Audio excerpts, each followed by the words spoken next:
हमारा मानना ये है कि जो गुरु जी राम जी को सलाह दे रहे हैं, अगर यही सलाह दशरथ जी को गुरु जी दे दे और दशरथ जी इस सलाह को मान ले, तो मंथरा कैकेयी दुनिया की ताकत लग जाएगी, फिर भी राम जी बन नहीं जाएंगे।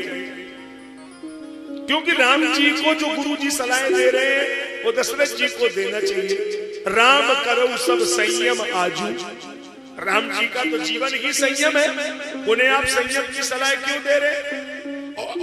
और अगर संयम दशरथ जी करेंगे तो काम बन जाएगा।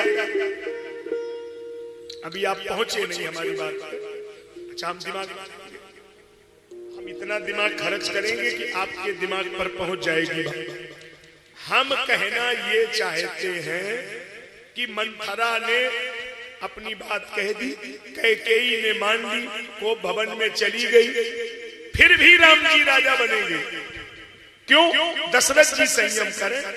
मतलब दशरथ जी शाम को कैकेयी के महल में विश्राम करने क्यों गए? आज जाना ही नहीं चाहिए। और आज ये कैकेयी के महल में न जाएं, रात में तैयारियां पूरी होंगी, सवेरे सूर्य उदय होगा, राम जी का तिलक हो जाएगा।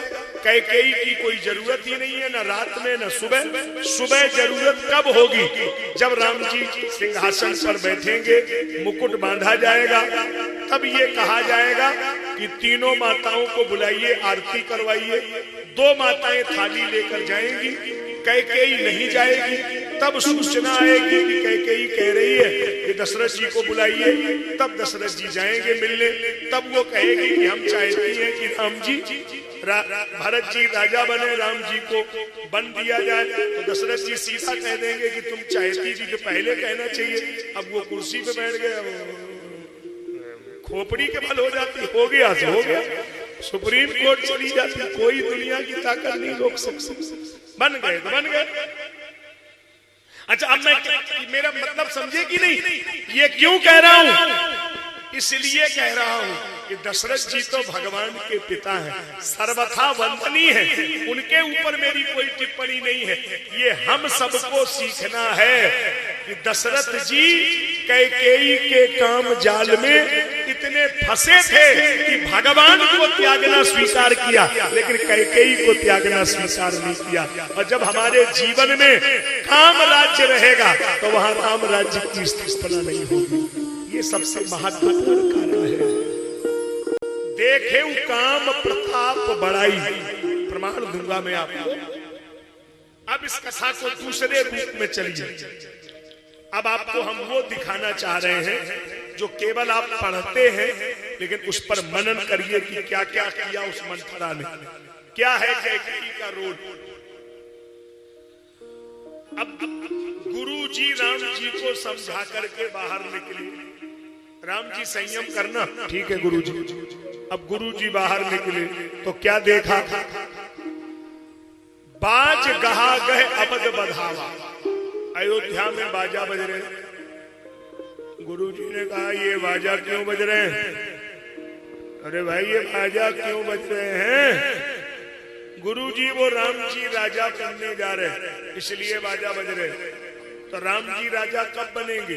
कल बनेंगे। तो ये बाजा आज क्यों बज रहे हैं? तो गुरुजी आज बजने में कोई खतरा है? गुरुजी बोले पूरा खतरा है। क्यों? बोले बज गए बाजा। बज गए बाजा तो बज गए बाजा। हम मजाक नहीं कर रहे बेला वालों। बाजा न बजते तो राजा ही बनते, बाजा ही गड़बड़ कर गए। क्यों? बजे अयोध्या में और सुनाई कहां पड़े? सुरन सुहाई न अवध बधावा, सुरन सुहाई न अवध बधावा, चोर ही चांदनी रात न भावा, चोर ही चांदनी भावा। ऊंच निवास नीच करतूती, देख न सकई पराई विभूति। देवताओं को ये अवध के बाजा अच्छे नहीं लगे। देवराज इंद्र ने कहा ये अवध में बाजा क्यों बज रहे?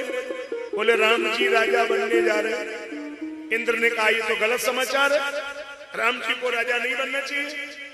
अरे आप राजा इंद्र होकर के गलत बात कह रहे हैं, राम जी कुर्सी पे नहीं बैठेंगे? बोले नहीं, इसमें परेशानी क्या है? इंद्र ने कहा तुम समझते नहीं हो, राम जी को राजा बनने से रोको। क्यों? अगर राम जी अपनी कुर्सी पे बैठ जाएंगे तो रावण हमारी कुर्सी फेंक देगा, हमारी कुर्सी बचाइए, हमें इससे क्या लेना देना, उनका क्या होगा? आप समझे कि नहीं?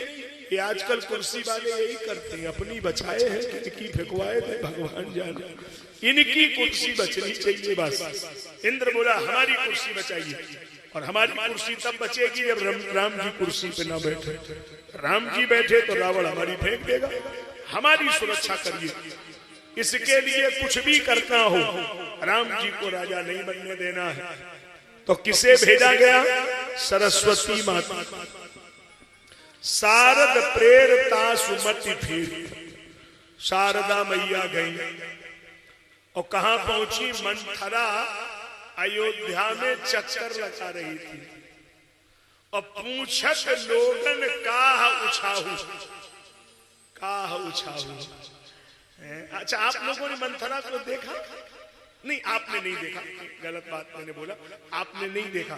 मंथरा तो अयोध्या में थी, एक मंथरा थी, आपने कहाँ देखा होगा? अब तो हर मोहल्ले में 5-6। नहीं, बेला की बात नहीं कर रहे, और कहीं की बात।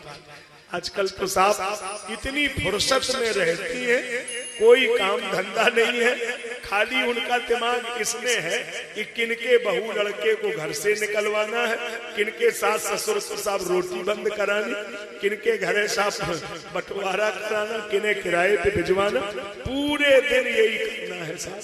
ये मंथरा यही सब करती है ना, इनका बड़ा कठिन रोल है। पूछत लोगन काह उछाहू। अब आपसे हम कहेंगे थोड़ी देर हमारी तरफ आपको देखना पड़ेगा, सामने से नहीं दिख रहा, टीवी पे देखिए, लेकिन देख के ही समझ में आएगा हम क्या कहना चाह रहे हैं। ये मंथरा आपने देखी कि नहीं देखी, अब हम आपको दिखा रहे हैं। ये मंथरा टाइप के कुछ लोग होते हैं जिनको महेश त्रिपाठी जी ने देखा होगा। जैसे मान लो ये कथा तो कब शुरू हुई थी? कितने तारीख को? 9 तारीख को। अच्छा, अब पंडाल लग रहा होगा 8 तारीख को, 7 तारीख को। तो कई लोग पंडाल लगते समय यहां से आए होंगे, निकले होंगे। तो कई लोगों ने ऐसे पूछा होगा, त्रिपाठी जी पंडाल लग रहा है, कोई कार्यक्रम है क्या? अच्छा, अवस्थी जी आ रहे हैं, बड़ा अच्छा काम किया, हम भी आएंगे, कोई हमारे लिए सेवा हो तो बताना, माने बड़ा अच्छा काम किया। ये भी कुछ लोग होते हैं। और कुछ मंथरा टाइप के 1-2 आए होंगे, उन्होंने मालूम कैसे पूछा होगा? जो का है भागवत त्रिपाठी कराए रहे, दिमाग कहीं कराए रहे भागवत। चुनाव को टाइम कोई भागवत ये सुनना है ना, गर्मी हद करे मेरे को, कहीं कराए रहे। अच्छा, बेबस्ती जी ऐसे चलो देखो टाइम मेरे को मुझे का देना है, हमें टाइम तो है ना चुनाव कुमार, कहीं कराए रहे भागवत। मतलब ये मंथरा टाइप के लोग, इन्हें अच्छो काम ना तो करना है ना किसी को करने देना है। पता नहीं किन भगवान ने इनको बनाया। तो मंथरा ऐसे ही सब पूछ रही थी,